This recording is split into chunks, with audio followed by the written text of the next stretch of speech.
कृष्ण अपने रास के लिए जाने जाते थे, जीवन का रस। शिव ने जो हिमालय क्षेत्र में रहते थे, जब ये सुना तो शिव ने नाविक की पत्नी के कपड़े उधार लिए और रास देखने गए। ये स्त्री गुण की सबसे बड़ी तारीफ है।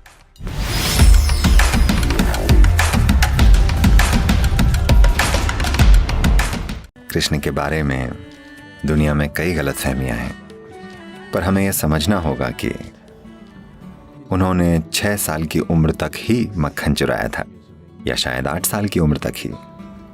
16 की उम्र में जब उनके गुरु संदीपनी ने उन्हें याद दिलाया कि उनके जीवन का उद्देश्य क्या है, तो वो तुरंत वृंदावन से चले गए और कभी वापस नहीं आए। वो कभी भी अपने रिश्तेदारों या वहां की लड़कियों या लड़कों से मिलने उस इलाके में कभी नहीं गए। सब वहीं खत्म हो गया। 16 की उम्र में वो चले गए। जब वो जा रहे थे, आज राधे कृष्ण कहा जाता है। कृष्ण से पहले राधे आती हैं, क्योंकि उनका प्रेम, उनकी अंतरंगता और उनका रोमांस पूरे भारत की संस्कृति में, पूरे उपमहाद्वीप की संस्कृति में कुछ इस तरह समा गए कि हम कृष्ण राधे नहीं कहते, हम कहते हैं राधे कृष्ण। पर 16 साल की उम्र में कृष्ण ने राधे को आखिरी बार देखा, उसके बाद कभी नहीं देखा। 16 की उम्र में वो जाते समय वो बोले ये बांसुरी मैं तुम्हारे लिए बजाता था, अब मैं जा रहा हूं और वापस नहीं आऊंगा, तो एक भेंट के रूप में तुम जो प्रेम से इतनी सराबोर हो, मैं ये बांसुरी तुम्हें दे रहा हूं और मैं फिर कभी बांसुरी नहीं बजाऊंगा। और उन्होंने फिर कभी बांसुरी नहीं बजाई। उसके बाद से राधा ने बांसुरी बजाई। 16 के बाद उन्होंने कभी बांसुरी नहीं बजाई। 16 से 21 तक वे ब्रह्मचारी बनकर रहे। उन्होंने संन्यास लिया, ब्रह्मचारी बने और जबरदस्त साधना की। इसके बाद उनका पूरा जीवन राजनीतिक प्रक्रिया और आध्यात्मिक प्रक्रिया का मिलन करवाने के लिए समर्पित था। ये बातें कभी बताई नहीं जाती कि भारत के उत्तरी मैदानों में उन्होंने 1000 से ज्यादा आश्रम बनाए, क्योंकि वो चाहते थे कि आध्यात्मिक प्रक्रिया एक अलग चीज न रहे, बल्कि जीवन का ही एक हिस्सा बन जाए। जैसे हम जीते हैं, यानी हमारा ध्यान करना उतना ही जरूरी है जितना हमारा सुबह ब्रश करना। वो चाहते थे कि आध्यात्मिक प्रक्रिया एक दिखावटी चीज ना हो, बल्कि जीवन का एक अहम हिस्सा बन जाए। खास तौर से देश के उन सारे राजाओं के लिए जो तब अखंड भारत का एक हिस्सा होते थे। तो उन्होंने पूरी तरह से समर्पित और प्रतिबद्ध जीवन जिया। पर आमतौर पर लोग सोचते हैं कि उन्होंने बस मक्खन खाया, बांसुरी बजाई और लड़कियों के साथ नाचे। नहीं, उनका जीवन ऐसा नहीं था। पर यह भी एक जरूरी पहलू था। एक बड़ी सुंदर कहानी है। कृष्ण अपने रास के लिए जाने जाते थे। रास शब्द का मतलब है रस। ज्यादातर लोगों के जीवन में सबसे बड़ी समस्या यह है कि उनमें रस नहीं है, बल्कि हार्मोन है। उनमें जीवन का रस नहीं है, यानी जीवन ही नहीं है, जीवन की तीव्रता नहीं है। तो रास यानी जीवन का रस, शरीर का नहीं बल्कि जीवन का। क्योंकि शरीर के रस कम ज्यादा होते रहते हैं, वो समय समय पर बदलते रहते हैं। पर वो बात कर रहे हैं जीवन के रस की। तो पूर्णिमा की रात के नृत्य को रास कहते थे, क्योंकि वो जीवन के रस से भरा हुआ होता था। वो रात की हार्मोनल पार्टी नहीं होती थी, न तो वो शराबियों की पार्टी थी, वो कामुक लोगों की पार्टी नहीं थी। ये उनकी पार्टी होती थी जो जीवन के आनंद से भरपूर थे।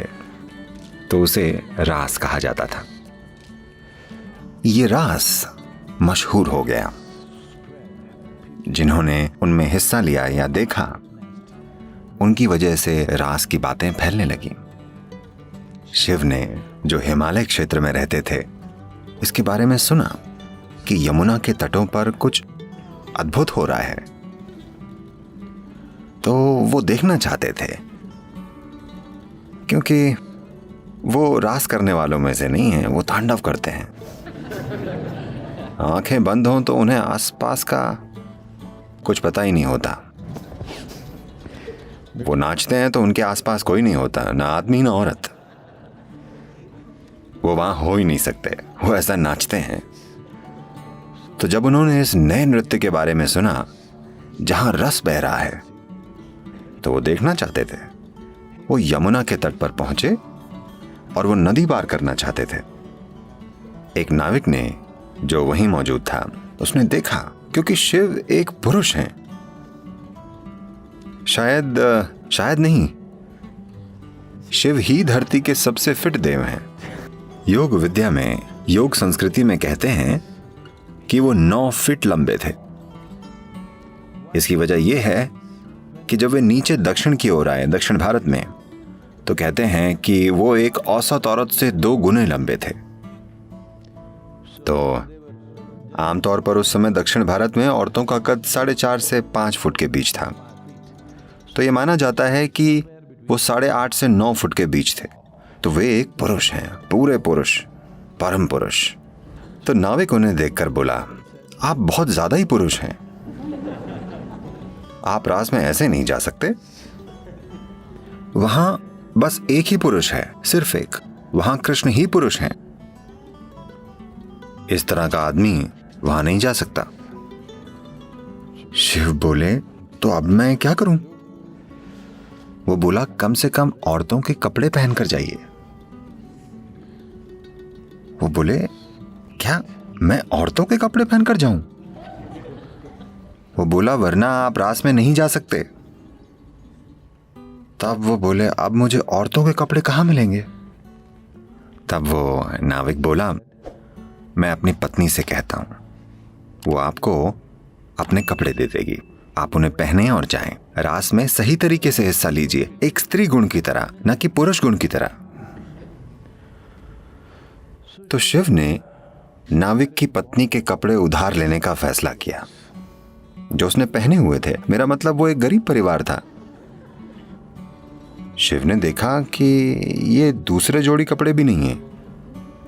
उसने वो कपड़े पहनने के लिए कहा था जो उस स्त्री ने पहने हुए थे। कहीं कहीं बड़ी सुंदर पेंटिंग्स हैं, शायद ये मधुबनी पेंटिंग्स हैं, जिनमें इनमें एक स्त्री का हाथ दरवाजे से बाहर है और शिव ऐसे कपड़े ले रहे हैं और रास में जाते हैं। ये कहानी कृष्ण के गुणगान करते हुए हमें ये बताती है कि अगर आपको रास को जानना है तो आपको स्त्री गुण को जानना होगा, नहीं तो आप रास नहीं जान पाएंगे। ये प्रकृति, ये स्त्री गुण की सबसे बड़ी तारीफ है, समझे आप? ये स्त्री गुण की सबसे शानदार तारीफ है, स्त्री नहीं, स्त्री गुण।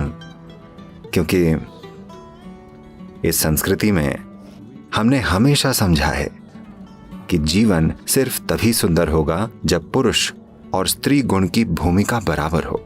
आज हम ऐसी दुनिया बना रहे हैं जिसमें स्त्री गुण खत्म किया जा रहा है। आज सफल होने के लिए औरत को आदमी जैसा बनना पड़ता है, वरना कोई चांस नहीं है कि वो आज की दुनिया में सफल हो पाएगी। स्त्री गुण का खून किया जा रहा है।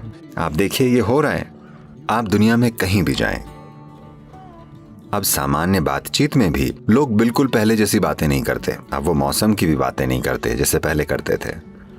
आज दुनिया का हर बेवकूफ एक ही बात कर रहा है, इकोनॉमी। हाँ, कहीं भी जाएं, इकोनॉमी का क्या हाल है, शेयर मार्केट कैसा चल रहा है। कोई मॉनसून के बारे में भी नहीं पूछ रहा है। सभी सिर्फ अर्थव्यवस्था और शेयर मार्केट की बातें कर रहे हैं। इसका मतलब पुरुष प्रकृति हावी हो गई है। जीवन यापन सबसे बड़ी चीज बन गई है। एक सरल सी चीज, इकोनॉमी का मतलब क्या है?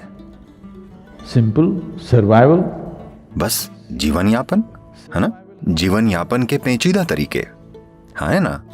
जीवन यापन का प्रोसेस, भोजन कैसे मिलेगा, ये कैसे करें, वो कैसे करें, कैसे कुछ बना लें, ये जीवन यापन हुआ। घर बनाना, खाना, कपड़े पहनना, थोड़ी खरीदारी करना, ये जीवन यापन है ना?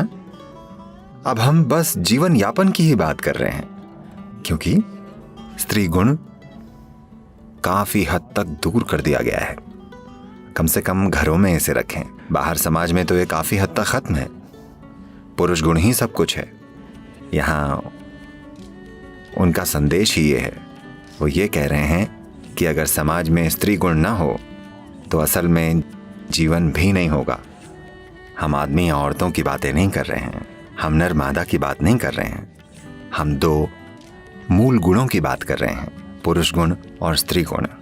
तो कृष्ण का जीवन स्त्री प्रकृति का उत्सव है, क्योंकि पुरुष प्रकृति तो हर हाल में जाहिर होगी, यही उसका स्वभाव है, पर स्त्री प्रकृति को पोषित करना होगा, वरना वो खत्म हो जाएगी। चट्टानें वैसे भी होंगी पर फूल नहीं होंगे, हमें उन्हें पोषित करना होगा, है ना? हाँ, धरती पर चट्टानें वैसे भी होंगी, मौसम कैसा भी हो, तापमान कुछ भी हो, चट्टानें हमेशा होंगी। फूलों को देखभाल चाहिए, देखभाल नहीं होगी तो कोई फूल नहीं बचेगा। चट्टानों से आप कुछ बना सकते हैं, फूलों से आप क्या बनाएंगे? कुछ नहीं। बात बस इतनी सी है कि जीवन में काम आना ही सब कुछ नहीं होता।